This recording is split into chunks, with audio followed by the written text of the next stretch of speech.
बिहार में मौजूद कई ऐसे दार्शनिक स्थल हैं जो अपने गौरवपूर्ण इतिहास और अपनी प्राकृतिक सौंदर्यता को समेटे हैं।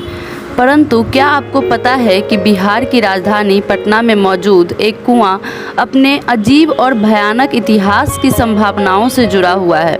अपने साथ जुड़े अजीबोगरीब कहानियाँ और रहस्यमयी घटनाओं के कारण प्रसिद्ध है। अगम कुआं पटना के सबसे ऐतिहासिक स्थानों में से एक है। इतिहासकारों के अनुसार इस कुएं की खुदाई सम्राट अशोक के काल में की गई थी। ब्रिटिश खोजकर्ता लॉरेंस वॉर्डेल ने वर्ष 1890 में कुएं का पता लगाया था। इसका इतिहास सम्राट अशोक के उस रूप का परिचय देता है जब वे महान अशोक नहीं थे बल्कि एक क्रूर शासक थे।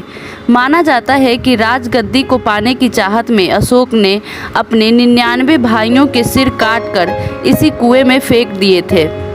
उस समय इस कुएं को यातना कक्ष कहा जाता था। सम्राट अशोक अपने दुश्मनों और कैदियों की हत्या इसी कुएं में कर फेंक देते थे।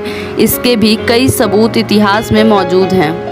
दुनिया के सबसे पुराने और गहरे कुएं अगम कुएं के साथ अनेक रहस्य भी जुड़े हुए हैं। चाहे कितना भी सूखा क्यों न आया हो, कुएं का जल कभी कम नहीं होता। या शहर में बाढ़ ही क्यों न आई हो, कुएं के जल स्तर में कभी बढ़ोतरी नहीं होती। हजारों साल से कुएं का जल स्तर एक समान स्थिर है।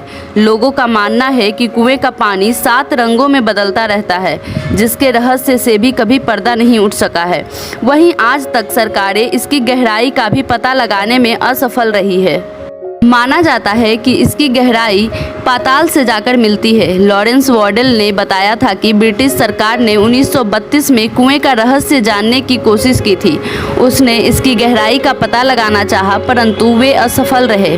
बिहार के प्रथम मुख्यमंत्री डॉक्टर श्री कृष्ण सिंह ने भी इसकी गहराई का पता लगाने के लिए इसके जल को बाहर निकालना चाहा, परंतु जितना जल बाहर निकाला जाता उतना फिर से कुएं का जल बढ़ता जाता। इस तरह से ये कोशिश भी असफल रही। लालू प्रसाद यादव ने भी अपने कार्यकाल के दौरान एक प्रयास किया। तब ये पता चल सका था कि 44 फीट तक कुएं की दीवार ईंट की है और इसके बाद लकड़ी की, परंतु कुएं के अंदर फिर से जल भर आया और एक बार फिर से इस रहस्य से पर्दा नहीं उठ सका।